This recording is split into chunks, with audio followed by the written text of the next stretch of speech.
Reparar es reconstruir la verdad. Es hacer memoria del conflicto. Reparar es que las víctimas seamos dignificadas.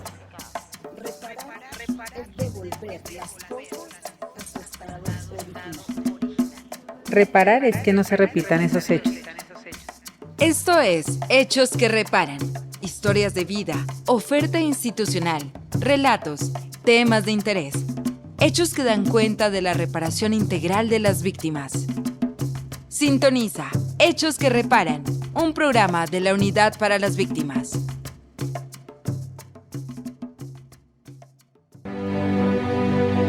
El próximo año se conmemoran 2 décadas desde que la Corte Constitucional declaró el estado de cosas inconstitucional por la precaria situación de garantía de derechos a las víctimas de desplazamiento forzado. En medio de estas circunstancias se registraron algunos logros para las víctimas. Si quieres saber cuáles, sintoniza este jueves un nuevo episodio de Víctimas en la Agenda. 8 a.m. por los canales digitales de la Unidad para las Víctimas. Unidad para las Víctimas.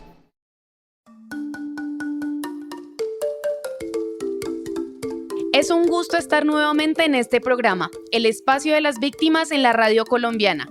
Esto es Hechos que Reparan y la bienvenida también al mes de noviembre. Hola Guillermo, ¿cómo está? Bien, Laura. Uy, sí, noviembre. Se acorta el año.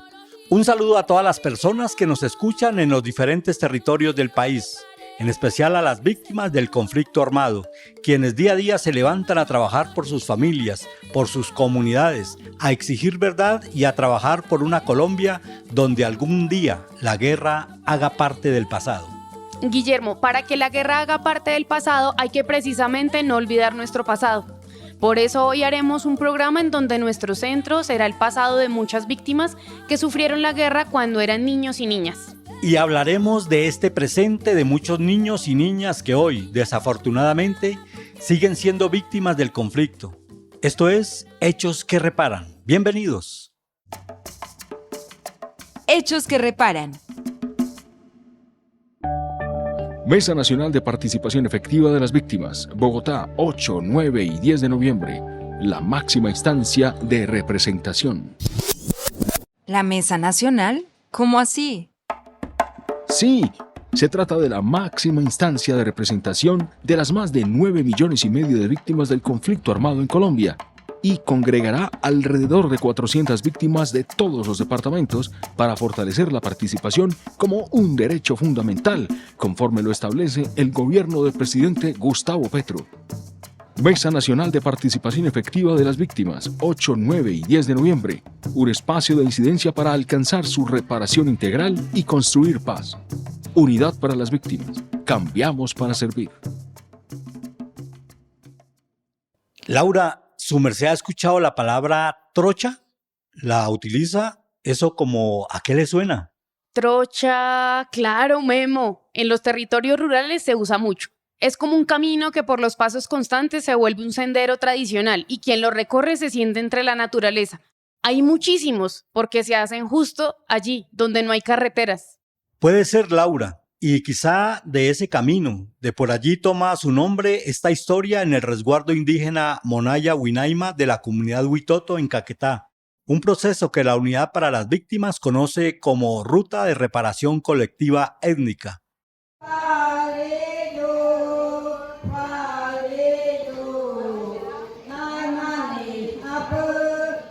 Hacer bien en lengua huitoto significa reparar.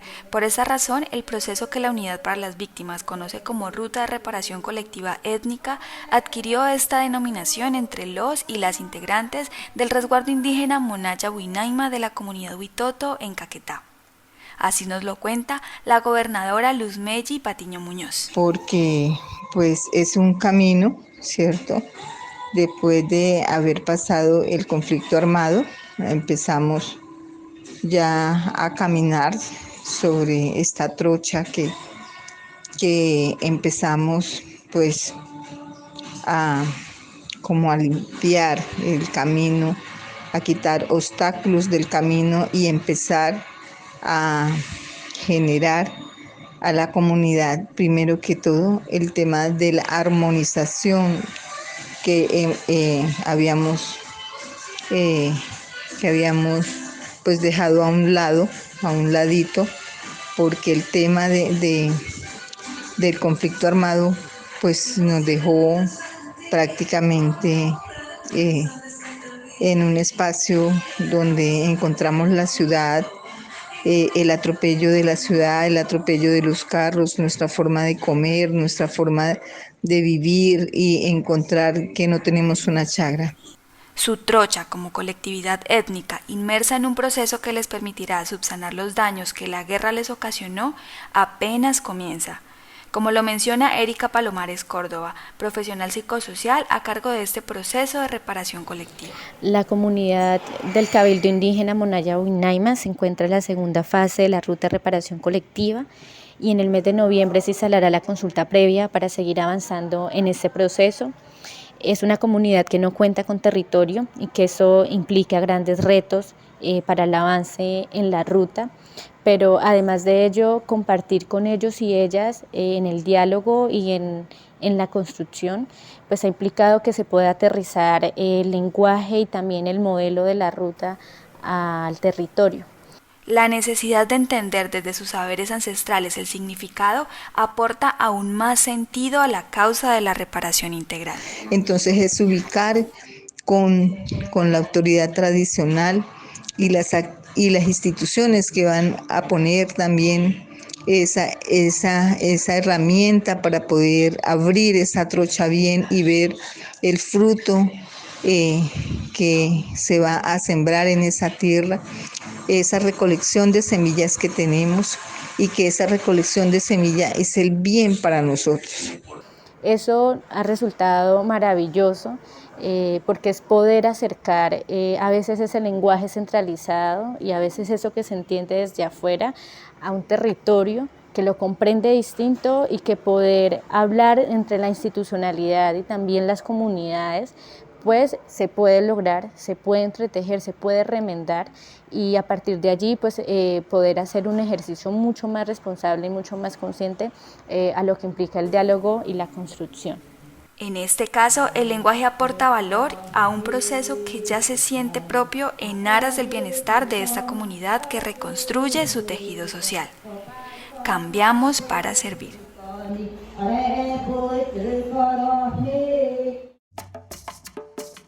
Hechos que reparan. Contacto en palabras sencillas. El conflicto armado colombiano ha afectado de una manera particular a los niños, las niñas y los adolescentes en el país. Mire, Laura, hay muchas víctimas que sufrieron los hechos victimizantes en su niñez, cambiando sus vidas por completo.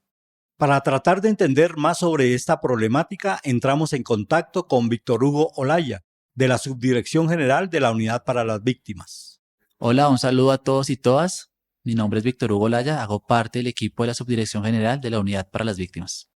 Víctor, empecemos por tratar de entender cuál ha sido la situación de las niñas, los niños y los adolescentes víctimas del conflicto armado.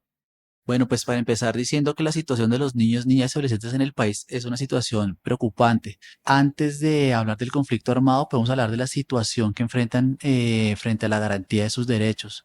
Entonces vamos a encontrar que sus derechos no son respetados, no les son garantizados, que por sí ya enfrentan unas vulneraciones muy complicadas, muy duras, sobre todo en los territorios rurales, en las áreas lejanas, dispersas, los niños y niñas de comunidades étnicas, y con este escenario de vulnerabilidad entra el conflicto armado.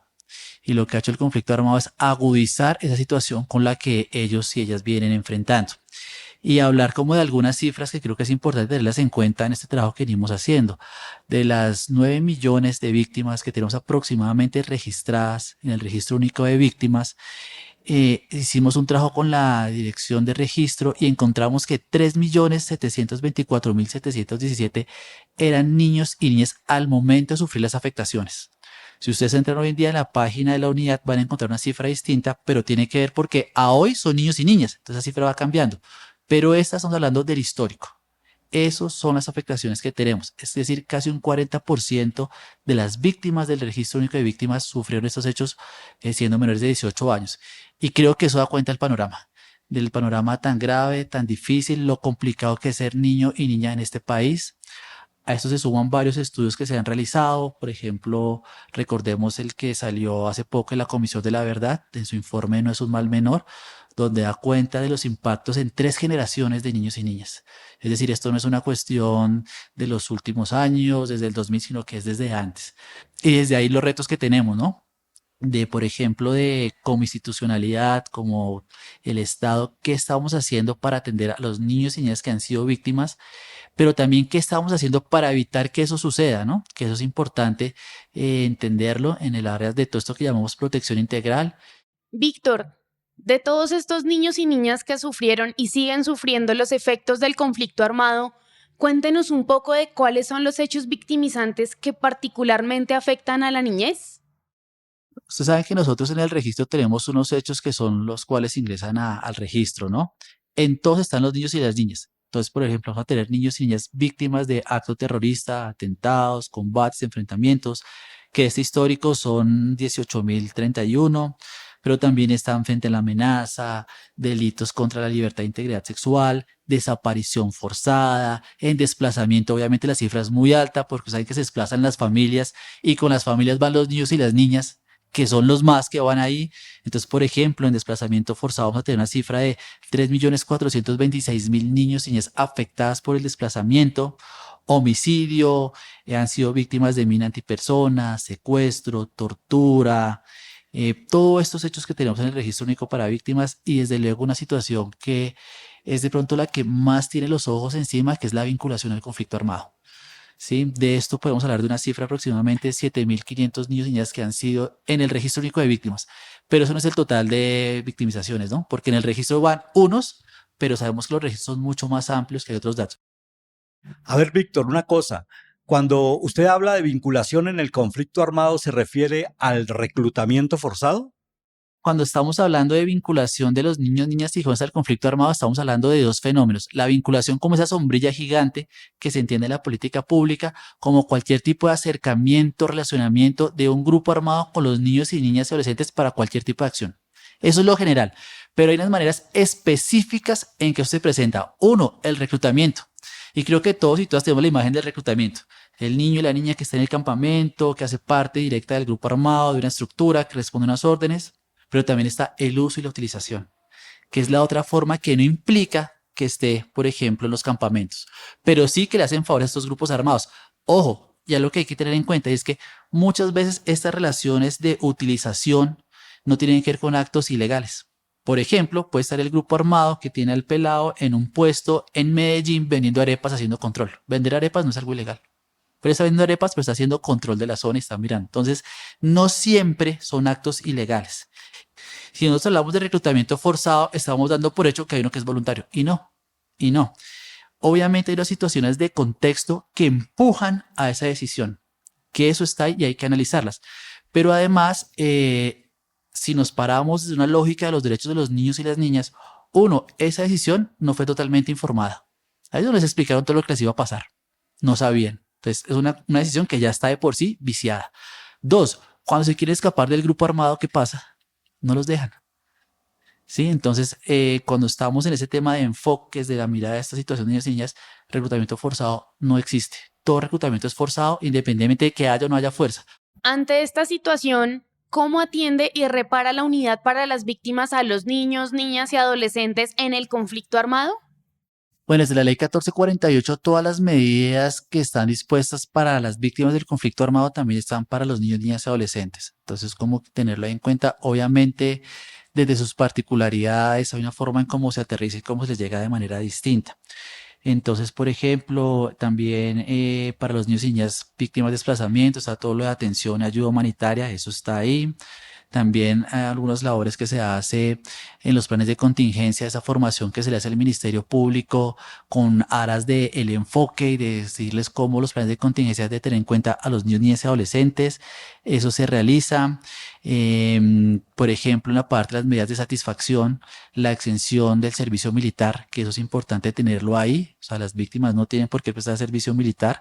También tenemos una estrategia de recuperación emocional en el marco de estas medidas de de reparación, que muchas veces uno entiende que casi todos van es por la medida de indemnización, ¿no? Pero es como la reparación se los abre. Y ahí, por ejemplo, estos espacios de reparación, de recuperación emocional, hay una específica, saltando la cuerda, que es enfocarse en los niños, niñas y adolescentes. La niñez tiene una cuestión diferente a muchos de los enfoques. Primero, está marcada por la edad. ¿Qué quiere decir? Que la atención tiene que ser antes de cumplir los 18 años, porque si se da después, ya no tiene que ver con enfoque ni hacer otra cosa. Entonces también desde la unidad venimos mirando cómo hacemos eso para poderles llegar en un momento preciso, oportuno, porque desde ahí estamos hablando de proyectos de vida, ¿sí? De cómo sus proyectos de vida se vieron afectados por el conflicto armado y cómo todo lo que se hace desde la unidad tiene que ver con esa reconstrucción, con ese nuevo direccionamiento de sus proyectos de vida, que aquí es importantísimo. Habla Víctor Hugo de la importancia de la escucha. Entonces, en ese escenario, ¿qué instancias de participación tienen los niños, las niñas y los adolescentes para garantizar una escucha activa? Es una pregunta muy pertinente y vamos a empezar por algo que es básico. La Convención de los Derechos del Niño tiene una serie de derechos que están ahí y logra recoger esto en principios. Son unos principios muy fuertes que son los que deben orientar todo tipo de política pública y de actuación. Está el interés superior del niño, que es uno de los que uno más suele escuchar. Está el derecho, el principio de su derecho a la vida, el desarrollo. Está el de no discriminación y está el principio a ser escuchados. Cuando estamos hablando de la participación de los niños y las niñas, no estamos hablando de una cuestión de favores, de una cuestión de qué bonito, de qué tierno, qué chévere que participen. No, estamos hablando de un ejercicio de derechos. Y ahí tenemos que empezar a enmarcarlo eso. Es una obligación del Estado colombiano facilitar los espacios de participación de los niños, niñas y adolescentes, que desde luego con los niños, niñas y adolescentes víctimas va a tener una expresión puntual.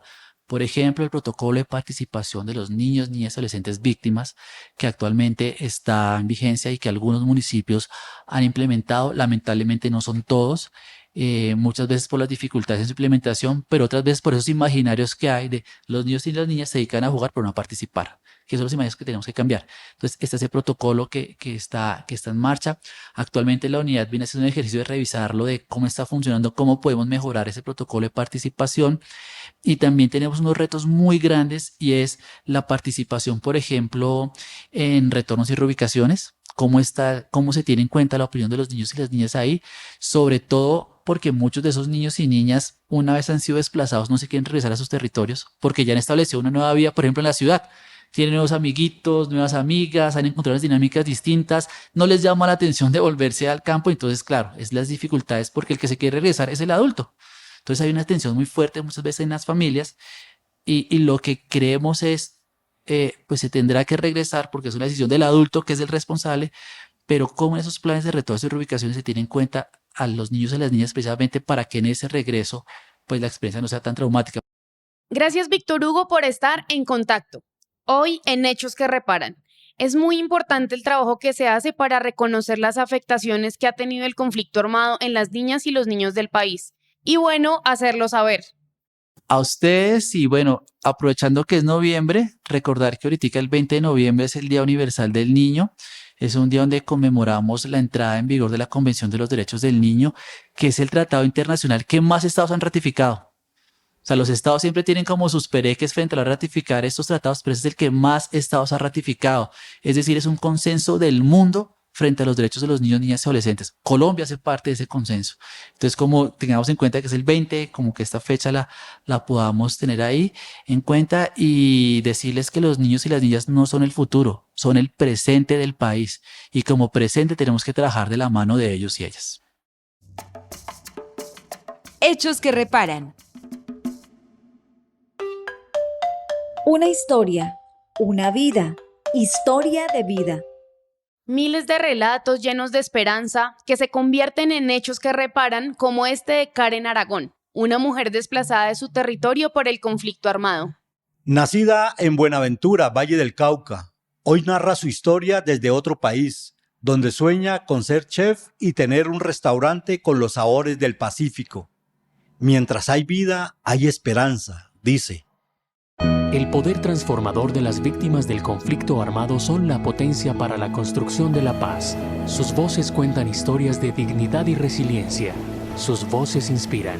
Una producción de la Unidad para las Víctimas. Yo nací en Buenaventura, Valle del Cauca. Pasa en la vida que a veces nosotros somos pececitos. Somos unos pececitos que estamos atrapados, abrumados en las adversidades. Pero cuando vemos una válvula de escape, por ahí nos metemos, por el huequito más chiquito que encontremos nos metemos y es cuando venimos a desarrollar el dragón que llevamos por dentro, porque somos luchadores, fuertes, valientes, que no nos rendimos a pesar de que nos tocó salirnos de nuestras tierras. Karen Aragón, vallecaucana, amante de la cocina y del mar, fue desplazada de su territorio por el conflicto armado. Hoy desde el exterior recuerda cómo era su tierra. Lo mejor de Buenaventura para mí era mi hogar. Lo mejor de donde yo nací es el amor en las personas. Las personas son muy amplias, muy humildes y sea como sea, que no lleven la sangre. Siempre uno en Buenaventura uno encuentra un familiar, así sea que no lleven la misma sangre. Personas que con el tiempo se convierten en familias para uno. La violencia nos tocó de forma repentina, o sea, no esperábamos que nos tocara, no esperábamos vivirla, no estaba en nuestros planes, pero más sin embargo pasó. Y pues eso nos llevó a dejar nuestra tierra, nuestro lugar. La llegada a este país fue un poquito difícil al comienzo, por lo que no tenía personas conocidas, no tenía quien me guiara al comienzo, quien me enseñara el lugar. Pero pues nos salíamos a perder, nos íbamos, cogíamos un bus, nos íbamos. Lleguemos a tal lado hasta donde llegue el bus y de ahí nos regresamos a lo último, recorramos, caminamos, veamos, conozcamos. Ya tengo mi primer sueño, que era pues ser también madre, porque siempre tuve la idea de tener un hijo propio, tener mi hijo y sentirme realizada como madre. Yo todavía tengo en mente ser chef. Lo tengo muy claro, lo tengo muy definido. Lograr esa gran meta que tengo, ese gran sueño de convertirme en una de las mejores chefs de Colombia, reconocida a nivel mundial. Me gustaría y todavía tengo tiempo, porque después de que haya vida, hay esperanza. El restaurante con el que sueño se llamará ESMA, Sabores del Pacífico. Para Karen, su hijo y su mamá son su mayor tranquilidad. Aunque extraña su tierra, para ella no estar huyendo es un gran alivio. Y pues la tranquilidad, tener tranquilidad y tener paz interior, eso también me da mucha felicidad. No sentir que tenga que estar corriendo, que estar escondiéndome, que estar mirando de un lado a otro.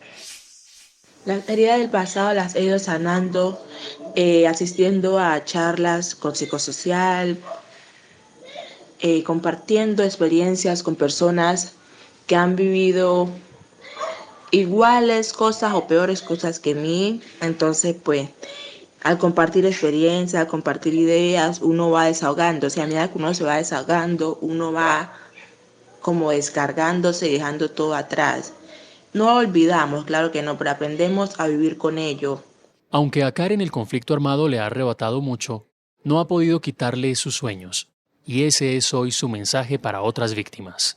El mensaje para otras personas que hayan pasado por situaciones de violencia similares sería que no se dejen rendir, que luchen, que a pesar de las adversidades, a pesar de las circunstancias de la vida, no hay que quedarse ahí, no hay que dejar de soñar, porque nosotros, a pesar de haber salido de nuestro país, de nuestras tierras, pasamos a ser unos sobrevivientes.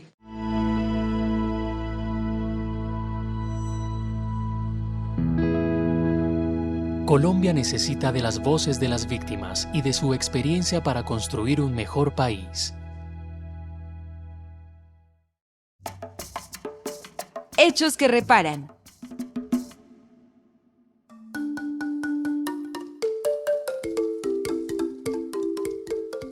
Cuando llegamos a una edad, olvidamos esa capacidad que teníamos para imaginar, para soñar, para jugar. ¿Recuerda, Guillermo, que cuando éramos niños y niñas no había nada más serio que el juego? Los personajes, los roles, las reglas del juego eran sagradas. El conflicto les ha quitado la posibilidad a muchos niños, niñas, de poder jugar, de poder soñar e imaginar. Por eso, hoy en Hechos que Reparan queremos hacer un llamado a que con la seriedad con la que los niños y las niñas se toman el juego, nos tomemos en serio la paz, para que ningún niño nuevamente tenga que volver a interrumpir su juego a causa de la guerra. Esto es Hechos que Reparan, el espacio de las víctimas en la radio colombiana. No olviden escucharnos todos los martes a las 2:30 de la tarde por las frecuencias de la Radio Nacional de Colombia y los viernes a las 8 de la mañana por la emisora básica del Ejército Nacional. Un abrazo muy radial y quedamos en sintonía. Reparar es reconstruir la verdad. Es hacer memoria del conflicto. Reparar es que las víctimas seamos dignificadas. Reparar es devolver las cosas a su estado original. Reparar es que no se repitan esos hechos. Esto es Hechos que Reparan.